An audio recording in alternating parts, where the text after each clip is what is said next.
चलिए आगे बढ़ते हैं। बात अब करेंगे नेपाल की, और नेपाल से बड़ी खबर। नेपाल में बाढ़ के बाद भारत का बड़ा राहत अभियान शुरू हुआ है। भारतीय नागरिकों की मदद के लिए 24 घंटे कंट्रोल रूम बनाया गया है और नेपाल में फंसे 21 भारतीय नागरिकों को सुरक्षित बचा लिया गया है। 288 भारतीय नागरिकों से अब तक संपर्क नहीं हो पाया है। भारतीय दूतावास हेल्पलाइन के जरिए लगातार मदद कर रहा है। तो नेपाल में भीषण बाढ़ और बारिश से हालात लगातार गंभीर बने हुए हैं। प्राकृतिक आपदा के बीच भारत ने अपने नागरिकों की सुरक्षा और मदद के लिए बड़ा कदम उठाया है और भारत सरकार ने नेपाल में फंसे भारतीय नागरिकों और उनके परिवारों की सहायता के लिए 24 घंटे सातों दिन काम करने वाले कंट्रोल रूम स्थापित किए हैं। और विदेश मंत्रालय यानी कि MEA लगातार नेपाल के अधिकारियों से संपर्क में है और प्रभावित भारतीयों जो भारतीय नागरिक वहां पर फंसे हुए हैं उनकी जानकारी जुटाने के साथ उनकी सुरक्षित वापसी कैसे हो, मदद के प्रयास आखिर कैसे किया जा सके, इसे लेकर हर संभव प्रयास हो रहे हैं। और अब तक 21 भारतीय नागरिकों को सुरक्षित बचाया जा चुका है, जबकि अभी भी 288 भारतीय नागरिकों से संपर्क नहीं हो पाने के कारण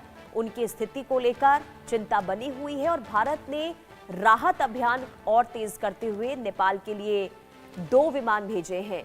इन विमानों के जरिए करीब 10 टन राहत सामग्री और जरूरी सामान नेपाल पहुंचाया जा रहा है। भारत की ओर से ये मदद ऐसे वक्त में पहुंचाई जा रही है जब नेपाल के कई इलाकों में बाढ़ और भारी बारिश ने जनजीवन को बुरी तरीके से प्रभावित किया है। काठमांडू स्थित भारतीय दूतावास भी लगातार हालात पर नजर बनाए हुए हैं और जरूरतमंद भारतीय नागरिकों तक मदद पहुंचाने के लिए हेल्पलाइन जारी की गई है। और भारतीय नागरिकों के लिए हेल्पलाइन नंबर जो जारी की गई है उसमें आपको बता दें कि 9851316807 है और 977 यानी 9709107500 ये नंबर है जिस पर संपर्क किया जा सकता है। और भारत सरकार ने साफ ये किया है कि नेपाल में मौजूद भारतीय नागरिकों की सुरक्षा सर्वोच्च प्राथमिकता है। दूतावास और विदेश मंत्रालय स्थानीय प्रशासन के साथ मिलकर प्रभावित लोगों तक पहुंच बनाने की कोशिश कर रहे हैं। राहत सामग्री भेजी जा रही है और इसी के साथ ही भारत का प्रयास ये है कि बाढ़ प्रभावित इलाकों में फंसे भारतीय नागरिकों की जल्द से जल्द पहचान की जा सके, उनकी वापसी हो सके और उनके साथ संपर्क स्थापित हो सके और जरूरत पड़ने पर उन्हें सुरक्षित स्थानों तक पहुंचाया जाए। नेपाल की इस आपदा के बीच भारत का राहत का काम लगातार जारी है। बचाव अभियान तेज कर दिया गया है। ये 2 तस्वीरें आपको दिखा रहे हैं। बाढ़ के बाद वहां पर जो क्षति पहुंची है, जो तबाही वहां पर देखने को मिल रही है, ये बताता है कि वहां पर इस बाढ़ की वजह से बहुत ज़्यादा नुकसान पहुंचा है और हो सकता है कि लंबा वक्त नेपाल को अब एक बार फिर से पटरी पर आने पर लगे, क्योंकि एक बार जो बाढ़ का ये सैलाब आया उसने बहुत ज़्यादा नुकसान नेपाल में पहुंचाया है। खास करके सबसे बड़ी चुनौती ये है कि जो लोग जिनके बारे में कोई भी जानकारी नहीं मिल पा रही है, जिनके बारे में कोई भी संपर्क जिनसे नहीं हो पा रहा है, आखिर उन तक कैसे पहुंचा जा सके, उनके बारे में कैसे जानकारियां जुटाई जा सके। हालांकि लगातार रेस्क्यू टीम डटी हुई है, ऑपरेशन तेज़ी से आगे बढ़ रहा है और जो भारतीय नागरिक वहाँ पर फंसे हुए हैं 288 इनकी संख्या बताई जा रही है, उनके बारे में जल्द से जल्द कैसे सूचना मिले, इसे लेकर भी भारत सरकार की ओर से लगातार प्रयास किए जा रहे हैं। स्थानीय प्रशासन के साथ संपर्क साधा गया है और हर संभव ये कोशिश की जा रही है कि भारतीय नागरिकों के बारे में जल्द से जल्द अच्छी खबर निकलकर सामने आए।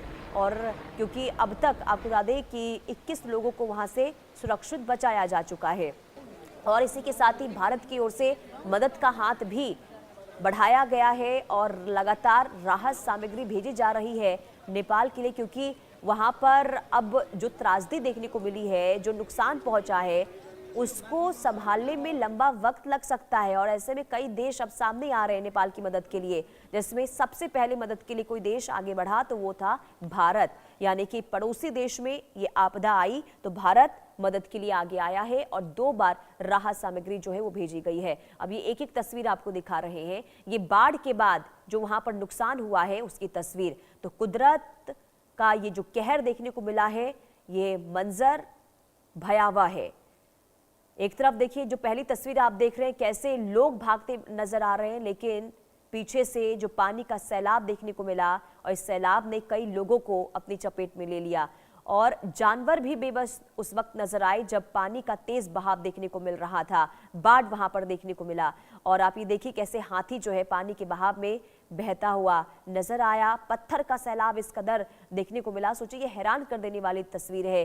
पत्थर के बड़े बड़े चट्टान पानी के इस सैलाब में बहते हुए नजर आए और 200 से ज्यादा मौतें हो गई हैं। अब तक जो संख्या सामने आई है वो हैरान कर देने वाली है। अब ये एक एक आपको तस्वीर हम दिखा रहे हैं, ये AI जनरेटेड तस्वीर है और इससे आप ये समझ सकते हैं कि कैसे तिब्बत सीमा पर लहेंदे नदी, जहां पर ग्लेशियर फटा और वहां से अचानक से पानी का सैलाब जो है वो नेपाल की तरफ आगे बढ़ता गया और सबसे ज्यादा रसुआ जिला कहर यहां पर देखने को मिला है। सबसे ज्यादा क्षति अगर पहुंची है तो रसुआ जिला है।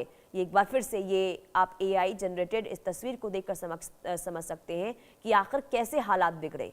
दरअसल तिब्बत सीमा लहेंदे नदी, जहां पर अचानक से ग्लेशियर फटता है और पानी का एक सैलाब तेज गति के साथ आगे बढ़ता हुआ नजर आता है और इसके बाद ये नदी के रास्ते होते हुए ये जो पानी है वो नेपाल तक पहुंचता है और रसुआ जिला, जहां पर इसका सबसे ज्यादा बवंडर जो है पानी का वो देखने को मिला। भयावह भयानक बाढ़, यानी कि ये क्षति जो पहुंची है उसकी वजह ये है कि ग्लेशियर फटा और पानी का जो एक भयानक सैलाब देखने को मिला उसने नेपाल के रसुआ जिले में सबसे ज्यादा तबाही मची है। घर, दुकान, मकान, रेस्टोरेंट, होटल, सब कुछ इस बाढ़ की सैलाब की चपेट में आ गए हैं। इसके अलावा हाइड्रो प्रोजेक्ट जो है वो भी नुकसान, उसको भी नुकसान पहुंचा है इस बाढ़ की वजह से। यानी आप इसी से अंदाजा लगाइए कि आखिर कितना नुकसान पहुंचा होगा इस पानी के बवंडर की वजह से, इस सैलाब की वजह से।